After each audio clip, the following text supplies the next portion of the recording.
السلام علیکم ورحمۃ اللہ وبرکاتہ۔ الحمدللہ وکفا وسلام علی عبادہ الذین اصطفیٰ، اما بعد۔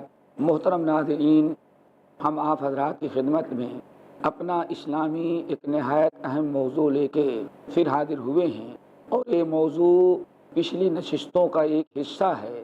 جو بات چل رہی تھی کہ ترغیبات، ایسے اعمال، ایسی باتیں بتائی جائیں جس سے انسان کے دل میں کتاب اللہ، سنت رسول اور شریعت کی پابندی کرنے کا شوق اور جذبہ پیدا ہو جائے۔ ان میں سے دو باتیں گزر چکی ہیں، آج انشاءاللہ تیسری بات آپ حضرات کے سامنے ہم رکھتے ہیں۔ وہ یہ ہے کہ رسول اللہ صلی اللہ علیہ وسلم نے ترغیب دلاتے ہوئے اپنے امتیوں کو اور قیامت تک آنے والے مسلمانوں کو یہ رغبت دلائی، من یسر علی معسر یسر اللہ علیہ فی الدنیا والآخرہ۔ جس انسان نے کسی معسر کے ساتھ آسانی کیا، من یسر علی معسر، یہاں دو لفظ ہیں، ایک یسرا ہے اور دوسرا معسر ہے، میم عین سین را۔ من یسر علی معسر، یسر کے معنی آتے ہیں آسانی، سہل کرنا، آسان کرنا، کسی معاملے کو بہت ہی نرم کر دینا، اس کو کہا جاتا ہے یسر۔ جیسے کہ نبی علیہ السلام نے ارشاد فرمایا، ان الدین یسر، لوگوں دین اسلام بہت ہی آسان ہے۔ ان الدین یسر، دین اسلام بہت ہی زیادہ یسر اور آسان ہے۔ قرآن پاک میں بھی یہ لفظ موجود ہے۔ اللہ رب العالمین نے فرمایا، یرید اللہ بکم الیسر ولا یرید بکم العسر۔ اس آیت میں دونوں لفظ آ گئے ہیں۔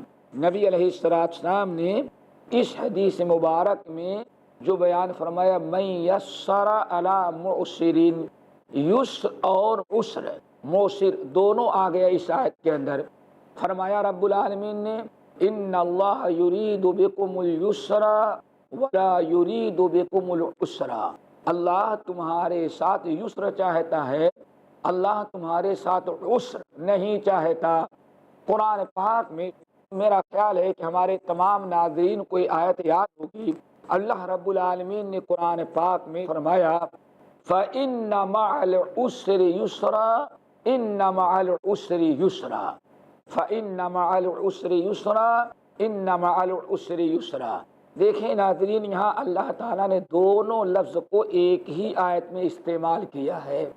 یسر کے معنی ہے آسانی، سہل، نرمی کرنا، اور عسر کے معنی آتے سختی کرنا اور تنگ دست اور پریشان ہو جانا۔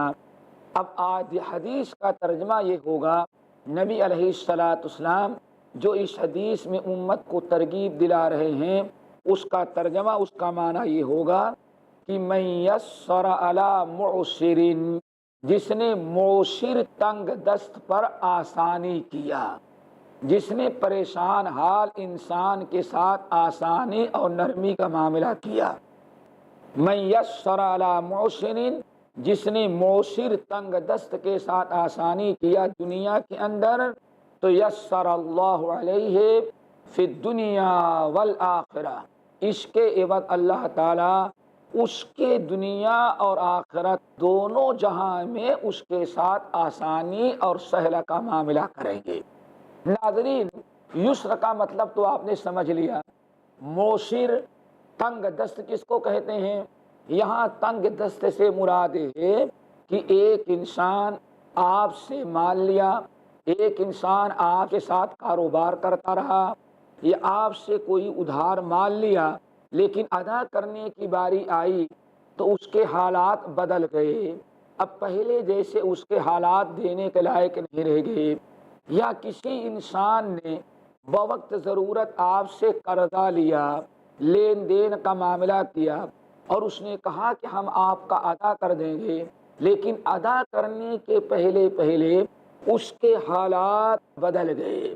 اللہ رب العالمین کا نظام ہے، انسان کے حالات ہمیشہ بدلتے رہتے ہیں، یکساں حالات کبھی نہیں رہتے۔ آدمی نے جب قرضہ لیا تو دینے کے لائق تھا، لیکن قرضہ ادا کرنے کا وقت آنے سے پہلے پہلے اس کے حالات خراب ہو گئے، تنگ دست ہو گیا، پریشان حال ہو گیا، ایسے انسان کو شریعت کے اصطلاح میں معسر کہتے ہیں۔ جو انسان آپ سے قرضہ لیا یا آپ کے ساتھ کاروبار کیا یا اس نے آپ سے کوئی چیز ادھار لے، لیکن قیمت ادا کرنے کے پہلے پہلے اس کے حالات خراب ہو گئے، پریشانیوں میں مبتلا ہو گیا، کاروبار اس کے ختم ہو گئے، فقر اور محتاجگی کا شکار کلاش ہو گیا، ایسے انسان کو شریعت میں معسر کہتے ہیں۔ اب ناظرین، آپ کے سامنے حدیث کا یہ ٹکڑا، تیسری چیز جو ہے نبی علیہ السلام کی بیان کی ہوئی، اب آسانی سے سمجھ میں آ جائے گی کہ من یسر علی معسر یسر اللہ علیہ فی الدنیا والآخرہ، جس میرے امتی نے کسی تنگ دست کے ساتھ آسانی کا معاملہ کیا، آسانی کا معاملہ یہی ہے کہ اس کو مزید مہلت دے دے یا اس کو معاف کر دے یا اس کا کچھ حصہ وضع کر دے، اسی چیز کا نام اصل میں آسانی کر دینا ہے۔ اگر کسی نے اپنے تنگ دست بھائی کے ساتھ یہاں آسانی کیا دنیا میں، تو اس کے عوض اللہ تعالیٰ دنیا کی بھی تنگیاں اس کی دور کر دے گا، اور سب سے بڑی چیز ہے کہ آخرت کی تنگی بھی اللہ تعالیٰ اس کی دور کر دیں گے۔ یہ بہت بڑا اونچا مقام و مرتبہ ہے، اور ناظرین بہت بڑے اجر و ثواب کا یہ عمل ہے کہ اپنے کسی پریشان حال بھائی، کسی مسلمان، کسی پریشان انسان کی تنگ دستی میں آپ اس کے لیے آسانیاں اور سہولتیں پیدا کر دیں، یہ اللہ تعالیٰ کے ہاں بہت بڑا باعث اجر و ثواب ہے، اور آپ کی دنیا بھی سنور جاتی ہے اور آخرت بھی اللہ تعالیٰ آپ کی آسان کر دیتے ہیں۔ اسی لیے حضرت امام احمد بن حنبل بہت بڑے محدث ہیں، امام احمد بن حنبل اور امام ابو یعلا الموصلی رحمہم اللہ، یہ دونوں وقت کے بڑے امام ہیں اور بڑے محدث ہیں۔ ان دونوں نے کتاب لکھی ہے، کتاب کا نام ہے مسند۔ امام احمد بن حنبل رحمۃ اللہ علیہ کی جو کتاب ہے اس کو مسند الامام احمد کہا جاتا ہے، اور ابو یعلا الموصلی کی جو کتاب ہے اس کو مسند ابو یعلا الموصلی کہا جاتا ہے۔ ان دونوں نے اپنی کتابوں میں حضرت عبداللہ ابن عمر، ان دونوں محدثین نے عبداللہ ابن عمر ابن الخطاب رضی اللہ تعالیٰ عنہ سے روایت کیا کہ اللہ کے رسول نے ارشاد فرمایا، من احب ان تستجاب دعوتہ وان تکشف عنہ قربتہ، بڑی عجیب سے بات آپ نے بیان کی، فرمایا من اراد منکم ان تستجاب دعوتہ وان تکشف عنہ قربتہ فلیفرج عن معسر او کما قال علیہ السلام۔ نبی علیہ السلام حدیث کے اندر بہت بڑی بشارت سنا رہے ہیں ناظرین، اس انسان کے لیے جو تنگ دست کے ساتھ آسانی کرتا ہے، نرمی کرتا ہے۔ آپ نے ارشاد فرمایا من احب منکم ان تستجاب دعوتہ، تم میں سے جو انسان اس بات کو پسند کرتا ہے، تم میں سے جو شخص یہ چاہتا ہے کہ جب بھی وہ دعا مانگے تو اللہ اس کی دعا کو قبول کر لیں، یعنی مستجاب الدعوات بن جائے۔ ناظرین یہ بہت بڑی نعمت ہے کہ آپ مصیبت میں، دکھ درد میں، پریشانی میں اللہ تعالیٰ سے دعا مانگیں اور اللہ آپ کی دعا کو فوراً قبول کر لے۔ لیکن یہ دعا اللہ کن کی فوراً قبول کرتا ہے؟ ان لوگوں کا تذکرہ اس حدیث میں کیا، فرمایا آپ نے من اراد ان تستجاب دعوتہ، تم میں سے جو انسان چاہتا ہے کہ اس کی دعا اللہ فوراً قبول کر لے، وَأَن تُكْشَفَ عَنْهُ قُرْبَتَهُ، اور وہ چاہتا ہے اس کی تنگی پریشانی اور اس کی مصیبتوں کو اللہ تعالیٰ فوراً ٹال دے۔ دو چیزیں ہوئی، نمبر ایک جو چاہتا ہے کہ اللہ اس کی دعا کو فوراً قبول کر لے، قبولیت دعا کا مقام و مرتبہ حاصل ہو جائے۔ نمبر دو تم میں سے جو انسان چاہتا ہے کہ اس کی مصیبت اور اس کی پریشانی کو اللہ تعالی ہمیشہ دور کر دیا کرے. پریشانیاں تو آنی ہی آنی ہیں، لیکن پریشانیاں آتے ہی یا آنے والی پریشانی ہی کو اللہ تعالیٰ روک دے اور انسان پر پریشانی نہ آ سکے. یہ دونوں چیزیں، ایک تو ہے دعا، جو چاہتا ہے کہ فوراً دعا مانگے اللہ اس کی دعا کو قبول کر لے، یا اللہ تعالیٰ اس کی مصیبت کو ٹال دے.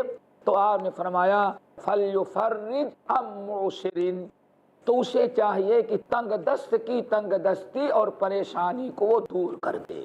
ناظرین، کتنا اونچا مقام و مرتبہ اور کتنی فضیلت اور کتنی بڑی رغبت نبی علیہ السلام دلا رہے ہیں. ہر وقت انسان دعا کرتا رہتا ہے، اٹھتا ہے بیٹھتا ہے، ہر وقت ایک مومن دعا کرتا رہتا ہے. اب ذرا سوچو، انسان کھانا کھا کر کے فارغ ہوا، اب پتہ نہیں اس کھانے میں کتنی پریشانی ہو، کتنی بیماریاں ہو، بدہضمی ہو، پتہ نہیں کتنی مشکلات اور کتنے جراثیم کھانے میں ہو. انسان کھا لیتا ہے، اب کھا کر کے فارغ ہوتا ہے تو دعا مانگتا ہے الحمدللہ الذی اطعم وسقا وسوغہ وجعل لہ مخرجا. دعا کیا مانگا؟ الحمدللہ الذی اطعم، کھانا کھایا اور کھانے سے فارغ ہوتے ہی رب سے دعا کرنے لگتا ہے الحمدللہ الذی اطعم وسقا وسوغہ وجعل لہ مخرجا. ساری تعریفیں ہم اللہ کی کہتے ہیں جس نے ہمیں کھلایا اور کھانا ہضم کیا اور پھر بعد میں فضلات کو نکال کر کے وہ باہر کر دیا. ہر قسم کی مصیبت سے ہمیں نجات مل گئی. ہر لمحہ ایک مسلمان اللہ تعالیٰ سے دعائیں کرتا ہے، چاہے اس کو احساس ہو یا نہ ہو. لیکن اب یہ پتہ نہیں کہ دعا قبول ہوتی ہے یا نہیں ہوتی. اللہ کے رسول صلی اللہ علیہ وسلم نے ارشاد فرماتے ہیں جو انسان کسی تنگ دست کی تنگ دستی کو دور کر دیتا ہے، وہ انسان جب بھی دعا مانگتا ہے اللہ اس کی دعا کو قبول کر لیتے ہیں. اور بات چل رہی تھی کہ مومن ہر وقت قبولیت دعا کا میرے بھائیوں محتاج ہے. ہم نے ایک مثال دی، کھانا کھانا. دنیا میں سب سے ادنا درجے کی چیز ہوتی ہے انسان قضاء حاجت کے لیے جب باتھ روم میں جاتا ہے، اپنی حاجت پوری کرنے کے لیے جاتا ہے، وہاں بھی داخل ہوتے ہی انسان دعا مانگتا ہے، اور بڑی اہم دعا ہے. دعا یاد ہونی چاہیے. ناظرین کو قضاء حاجت کے لیے باتھ روم میں جانے کے لیے کوئی دعا اگر یاد نہیں ہے اسے دعا یاد کر لینی چاہیے. نبی علیہ السلام نے ارشاد فرمایا جب بھی تم میں سے کوئی انسان استنجا کرنے کے لیے قضاء حاجت کے لیے اندر جا رہا ہے حمام کے اندر، تو اسے چاہیے کہے بسم اللہ اللہم انی اعوذ بک من الخبث والخبائث. بسم اللہ اللہم انی اعوذ بک من الخبث والخبائث. اے اللہ، آپ کی مدد سے ہم حاجت پوری کرنے کے لیے جا رہے ہیں، اور اللہ یہاں جتنے خبیث جن اور جنیاں ہیں ان میں سے ہر ایک کے شر سے ہم کو بچا لیں.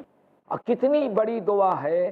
اب آپ دعا پڑھ کے جا رہے ہیں، حمام میں گندی جگہ ہے، پتہ نہیں وہاں شیطان ہے، جن ہے، کیا ہے، اس کے شر سے بچنے کے لیے آپ دعا مانگ رہے ہیں، لیکن آپ کی دعا قبول ہوگی. اللہ ان کے شر سے آپ کو کب بچائے گا؟ نبی علیہ السلام ارشاد فرماتے ہیں جو مسلمان اپنے مسلمان پریشان تنگ دست بھائی کے ساتھ آسانی کر دے گا، پریشانی کو دور کر دے گا، تو پہلی فضیلت اس کی یہ ہے کہ اللہ تعالیٰ اس کی ہر دعا قبول کریں گے. جب بھی دعا مانگے گا اللہ اس کی دعا کو قبول کر لیں گے. ہمیشہ مسلمان دعا مانگتا ہے بھائی ربنا آتنا فی الدنیا حسنہ وفی الآخرۃ حسنہ وقنا عذاب النار. ہمیشہ یہ دعا مانگتا ہے. ہر مسلمان جب نماز پڑھتا ہے تو دعا مانگتا ہے ربنا ظلمنا انفسنا وان لم تغفر لنا وترحمنا لنکونن من الخاسرین. ہر وقت مسلمان دعائیں مانگ رہا ہے، سوتا ہے تب دعا، اٹھتا ہے تب دعا پڑھتا ہے، لیکن یہ دعائیں اللہ قبول کس کی کرتا ہے؟ کب دعائیں اللہ قبول کرے گا؟ قبولیت کے اسباب کیا ہیں؟ اللہ کے رسول صلی اللہ علیہ وسلم نے ارشاد فرمایا جو انسان اپنے مومن بھائی کی تنگ دستی کو دور کرتا ہے، اس کی پریشانی ختم کر دیتا ہے، اس کے بدلے اللہ اسے یہ انعام دیتے ہیں، اس سے وعدہ کرتے ہیں کہ یہ بندہ میرا جب بھی دعا مانگے گا، جو بھی دعا مانگے گا، اس کی دعا کو قبول کریں گے۔ اسی طرح سے دوسری فضیلت، ایسے انسان کی دوسری فضیلت نبی علیہ السلام نے یہ بیان کیا، تکشف عنہ کربتن، جب بھی اس پر کوئی مصیبت آئے گی تو اللہ تعالیٰ اپنے فضل و کرم سے اس کی مصیبت کو اس لیے ٹال دیں گے کہ یہ وہ بندہ ہے جس پر ہم نے مصیبت نازل کی ہے، میرا یہ وہی بندہ ہے جس نے فلاں بندے پر مصیبت تھی تو اس نے اس کی مصیبت کو ٹال دینے کا سبب بنا تھا، جس نے ہمارے بندے کی مصیبت ٹالی، ہم اپنے اس بندے کی مصیبت کو ٹال دیتے ہیں۔ یہ بڑا اونچا مقام و مرتبہ ہے، اس حدیث پر غور کریں۔ اور ایک حدیث ناظرین اور بڑی اہم ہے، جو من یسر علی معسر، جو کسی تنگ دست کی تنگ دستی میں آسانی کر دے اور اس تنگ دستی کو دور کر دے، اپنے تعاون سے، اپنے مدد سے، اپنے عفو درگزر سے، اپنی مہربانی سے اگر کسی نے دور کر دیا تو یہ تو فضیلت ہی ہے۔ ایک اور بڑی اہم فضیلت ہے، وہ بھی ذرا سنیں۔ حدیث کے راوی ہیں بریدہ الاسلمی رضی اللہ تعالی عنہ، یہ بھی بڑے جلیل القدر صحابی بریدہ الاسلمی رضی اللہ تعالی عنہ، یہ کہتے ہیں ایک دن میں نے نبی علیہ السلام کو بھری مجلس میں سنا، آپ نے فرمایا جس نے کسی مسلمان کو قرضہ دیا یا جس نے کسی مسلمان کو کوئی ادھار مال دیا اور اس مثلا اس نے 1,00,000 دے دیا یا 1,00,000 کا مال دیا یا 1,00,000 اس نے کیش اس کو ضرورت ادھار دے دیا، اب وہ ادا کرنے کے پہلے وہ پریشان حال ہو گیا، اب ادا کرنے کے لائق نہیں رہ گیا، وہ تنگ دست ہو گیا۔ نبی علیہ السلام نے ارشاد فرمایا کہ اگر وہ انسان دینے والی جو ڈیٹ اور تاریخ تو اس پر نہیں دے سکا، دینے والا انسان اس سے مانگا، اس نے کہا بھائی یہ تاریخ تم نے آج دینے کا وعدہ ہے دے دو، اس نے کہا کہ بھائی نہیں ہو سکا ہم بعد میں دے دیں گے، کب دو گے؟ کہا 1 سال کے بعد دیں گے۔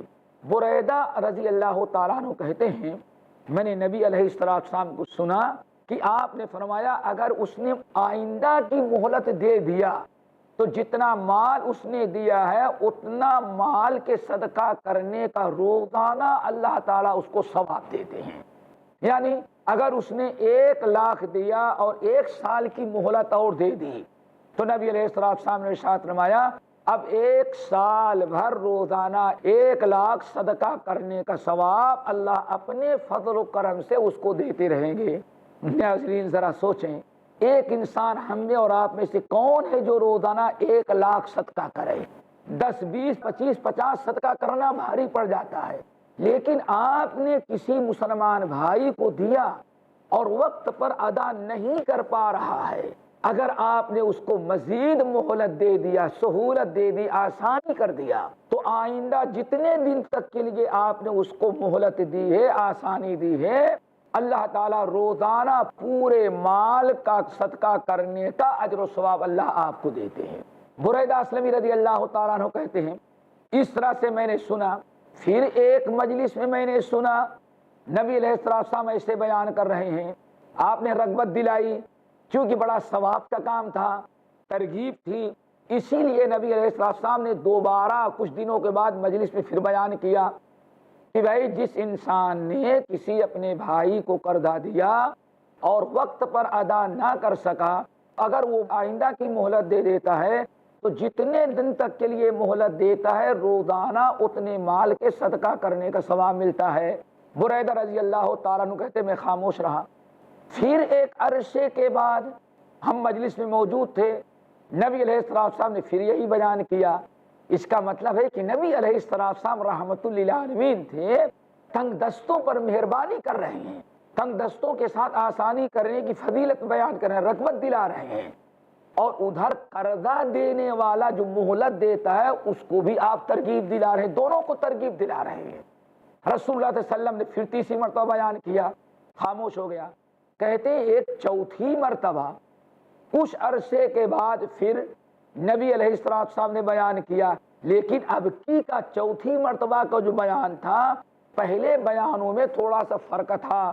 آپ نے ارشاد فرمایا لوگوں جس مسلمان نے اپنے کسی مسلمان بھائی کو قرضہ دیا یا اس کے ساتھ کوئی کاروبار کیا اور وہ بیچارہ موسر ہو گیا، تنگ دست ہو گیا، مجبوری کی بنا پر ادا نہیں کر پا رہا ہے، اگر اس کو ڈھیل دے دیا جائے، مزید مہلت دے دی جائے تو اس کو جس دن سے مہلت دیا ہے اور جتنے دن کے لیے مہلت دیا ہے روزانہ جتنا مال دیا ہے اس کے ڈبل مال کا صدقہ کرنے کا ثواب اللہ تعالیٰ دیتے ہیں.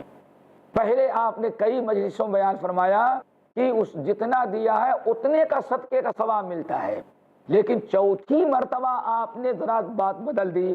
آپ نے فرمایا ڈبل صدقہ کرنے کا ثواب اللہ تعالیٰ دیتے ہیں. حضرت بریدہ اسلمی رضی اللہ تعالیٰ عنہ کہتے ہیں میں خوب غور سے سنتا تھا حدیثیں. ہم نے کہا یا رسول اللہ آپ نے تو پہلے بیان فرمایا تھا کہ صدقہ جتنا مال دیا ہے اتنے ہی مال کے برابر صدقے کا ثواب ملتا ہے، لیکن آج تو آپ نے اپنی بات بدل دیا. آپ فرما رہے ہیں کہ ڈبل صدقے کا ثواب ملتا ہے، یہ کیسے ہوا؟ تو اس وقت نبی علیہ السلام نے ناظرین جو بات بتائی وہ ہم سب کے لیے باعث ترغیب، باعث حرص اور اجر و ثواب حاصل کرنے کا ایک بہت بڑا ذریعہ اللہ رسول نے بیان کیا. فرمایا ہماری باتوں میں کوئی تضاد نہیں ہے، ہم نے جو بیان کیا تھا وہ یہ کہ اگر آپ نے ایک مرتبہ 2 مرتبہ مہلت دے دیا تو جتنا آپ نے مال مثلا 1 لاکھ دیا تھا تو روزانہ 1 لاکھ کے صدقے کا ثواب ملے گا. لیکن اگر 2-3 مرتبہ مہلت پانے کے باوجود وہ ادا نہ کر پایا، اب اگر تیسری یا چوتھی مرتبہ اس کو تم نے یا دوبارہ مہلت دے دیا تو اب اللہ تعالیٰ آپ کو دیے ہوئے مال کے ڈبل کا صدقہ کرنے کا ثواب ملتا ہے. اتنا اونچا مقام و مرتبہ اس شخص کا ہے جس نے اپنے کسی مسلمان تنگ دست بھائی کی تنگ دستی میں کام آیا، حصہ بتایا، فکر کیا اور اس کی تنگ دستی کو دور کر دیا. صحیح بخاری اور مسلم کی اس حدیث پر ذرا ناظرین غور کریں کہ جس کے اندر آتا ہے، حدیث بڑی طویل ہے، بس بڑے اختصار کے ساتھ 1 منٹ میں ہم حدیث پوری کر دینا چاہتے ہیں. نبی علیہ السلام ارشاد فرماتے ہیں قیامت کے دن ایک بندے کو کرامن کاتبین جو نامہ اعمال لکھنے والے فرشتے ہیں سب لے کر کے اس کے زندگی بھر کے گناہوں کو لے کر کے اللہ رب العالمین کے سامنے لا کر کے پیش کیا. بندہ لایا گیا، فرشتوں نے کہا اللہ یہ تیرا بندہ اتنے پہاڑوں کے برابر گناہ کیا ہے، اتنے اس کے گناہ ہیں. نبی علیہ السلام ارشاد فرماتے ہیں اللہ تعالیٰ نے اس بندے سے پوچھا بندے اتنا گناہ تو نے کیا ہے؟ اللہ شیطان نے ورگلایا ہم نے اتنا گناہ کر ڈالا. اللہ فرماتے میں نے تجھ کو مال دیا تو تو نے مال کیا کیا؟ کہا اللہ کنت ابایع الناس، آپ نے ہم کو مال دیا، ہم لوگوں کے ساتھ تجارت کرتے تھے، اگر تجارت میں کوئی تنگ دست ہو گیا، پریشان ہو گیا اور قیمت نہیں ادا کر پاتا تھا تو میں اس کو معاف کر دیتا تھا، اس سے درگزر کر دیتا تھا، ہم اس کے ساتھ تنگی نہیں کرتے تھے. اللہ نے فرمایا میں تم کو معاف کر دیتا ہوں، جاؤ.